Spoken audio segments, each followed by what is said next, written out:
especially when they got close to bin Laden. John O'Neill was the FBI counter-terror chief responsible for the investigation into Osama bin Laden. On August 22, 2001, after claims of repeated obstruction of his investigations into Saudi funding, O'Neill left the FBI. This document is marked secret and WF, which means it walked its way out of the Washington Bureau of the FBI. It indicates that before the attack of September 11th, agents had wanted to question 2 members of a very powerful family for their connections to a suspected terrorist organization, Omar and Abdullah bin Laden. But the agents weren't allowed to. O'Neill went on to take a new post as head of World Trade Center security. He would move into his office days before 9/11 and be killed during the attacks. Yeah. I have 4 children. I've lost friends at John, my friend from the FBI was killed. I lost people too. We lost a lot of family members. What did John O'Neill do before he worked in the World Trade Center? John was the FBI. He was tracking down Osama. He was tracking down Osama. Because the government didn't listen to him. The government didn't listen to him. The FBI. Hold on. You want to call a car to car? The FBI fucked up. They knew about the flight training. Yes. That was a fuck up for having these people in our country. We all agree on something. And the important thing is you have to understand, I feel what you feel. I've lost friends there.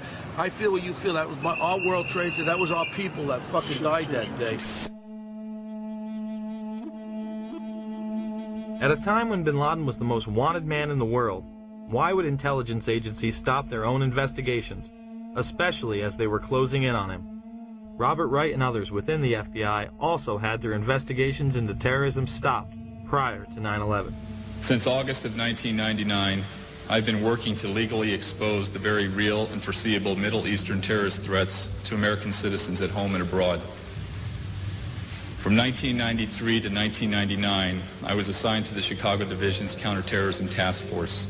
The successful investigation, which was codenamed Vulgar Betrayal, V-U-L-G-A-R, Betrayal, led to the June 1998 seizure of $1.4 million of Middle Eastern terrorist funding.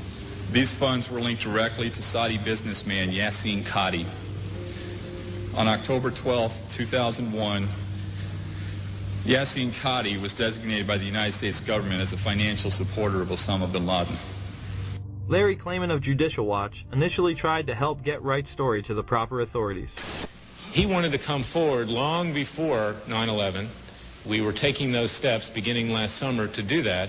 The FBI had 30 days to allow that to occur. They violated their own regulations.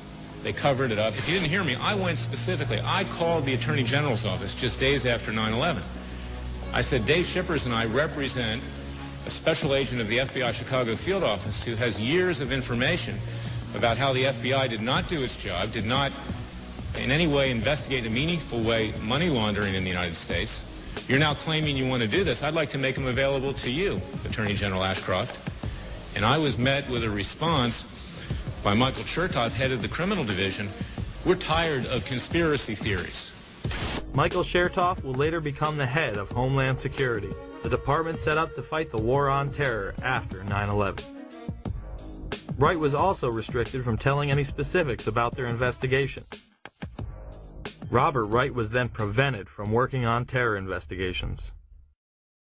So what happened to Wright? He was demoted in and around the time period leading up to 9/11. He's working on innocuous, meaningless things. That's what he's doing. Yes. He's a paper pusher. It's because these monies were going through some very powerful U.S. banks with some very powerful interests in the United States. These banks knew or had reason to know that these monies were laundered by terrorists. And there are very significant potential conflicts of interest in both the Clinton and Bush administration, and in particular this Bush administration, who is as tight with Saudi Arabia as you can get. The president's father used to stay with the bin Laden family when he would go to Saudi Arabia. Former President Bush spent the night in D.C. at the White House on September 10th. We've also learned at NBC that there was a President Bush in the White House during the morning of these events.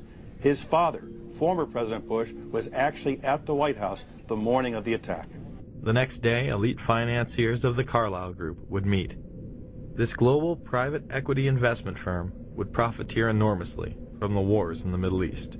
At the table were both Bush Sr. and Osama's brother, Shafiq bin Laden. The Bush and bin Laden families had been members since the 90s and would reap the benefits of terrorism coming to America. After 9/11, the company would become public.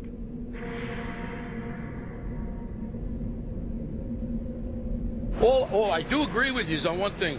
Fucking Bush and Clinton with their relationship with Saudi fucking Arabia. Yes. I agree with you. They're kissing their asses like that. That's bullshit. Because they're sucked up, and that family that took off, that's a fucking crime. The family Mr. Deedle is referring to is, of course, the bin Ladens. While all domestic flights were grounded, suspects closest to the supposed mastermind behind 9/11 were allowed to leave on chartered flights. Let's show you some video that was taken exclusively by News Channel 2 8 days after 9/11. That man there is Osama bin Laden's younger brother, Khalil, who had been here vacationing with other family members there on an estate that they owned in West Orange County.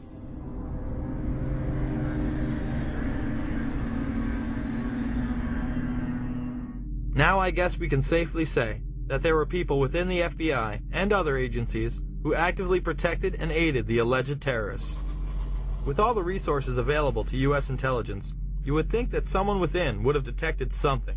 Well, one did. The black operation program Able Danger identified the hijackers prior to 9/11, but the FBI wasn't interested. Lieutenant Colonel Anthony Schaefer, an intelligence officer inside Able Danger, tried to blow the whistle several times. Was the commission that investigated the 9/11 attacks told that lead hijacker Mohammed Atta had been identified and as al-Qaeda operative more than a year before terrorists struck? I'm told confidently by the person who did move the material over that the 9/11 commission received 2 briefcase-size containers of documents. I can tell you for a fact that would not be 1/20th of the information that Able Danger consisted of during the time we spent. Schaefer would also meet with Philip Zelikow, the executive director of the 9/11 Commission. What did Schaefer tell Zelikow? And I'm quoting how I remember saying it. We found, as part of the data run, we found 2 of the 3 cells which conducted the 9/11 attacks to include Atta. Schaefer says his unit linked Atta to al-Qaeda leaders, but would not provide any specifics. As to what he did with the information he had, we attempted to, first off, use it operationally. The lawyer said you can't do that. They're considered U.S. persons. Therefore, at that point in time, we made the determination as a team that we should move this information to the FBI. But he says beginning in September 2000, 3 meetings he set up with the FBI were each canceled by military lawyers. Despite all of this, the 9/11 Commission would deny it any significance and not include it in the report. Leaving a project targeting al-Qaeda as a global threat a year before we're attacked by al-Qaeda is equivalent to having an investigation of Pearl Harbor and leaving somehow out the Japanese. Schaefer and his team tried to stop the hijackers prior to 9/11, but were blocked. Later, the military would begin a smear campaign against them in order to discredit their findings. A Pennsylvania congressman says there's a smear campaign going on inside the Pentagon, and he wants the defense chief to get to the bottom of it. Republican Congressman Kurt Weldon says Pentagon officials are trying to ruin one of their own who's gone public about a top-secret military intel unit. Lieutenant Colonel Tony Schaefer, who was the first member of Able Danger to go public, has now been told in writing by the Defense Intelligence Agency that he can't speak to members of Congress or their staff without prior approval. And now a security clearance, which allowed him to deal with classified information, has been pulled. The congressman says Schaefer has been gagged, punished for speaking up. It's obvious to me this is a clear attempt to silence this guy, but now even more than to silence him, to ruin him as a person and a military officer. I've talked to all the Able Danger players, and they all agree this is a witch hunt against Tony. It's wrong, it's un-American, it's unacceptable. Pentagon reportedly does not want the public to hear next week's Senate testimony about the former secret intelligence unit known as Able Danger. 2 congressional sources have told Fox News that the military's pressuring senators to move the hearings behind closed doors. When the Able Danger hearings were held, Schaefer and others were gagged. Eventually, Schaefer would be able to speak at a whistleblower's hearing.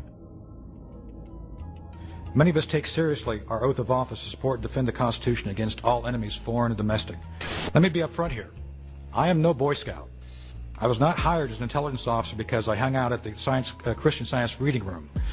My job is to get information using tried and true intelligence methodologies. According to my legal counsel, until I disclosed the Able Danger information, I was a rock star. It was my work as a chief of DIA's Special Mission Task Force back in 1998 that I became involved with Able Danger. My officers and I were working at the cutting edge of technology and DoD black operations. Most of all of my operations and operational records remain classified. With all this evidence, why did the 9/11 Commission and Pentagon suppress valuable information about the hijackers' activities leading up to the attacks?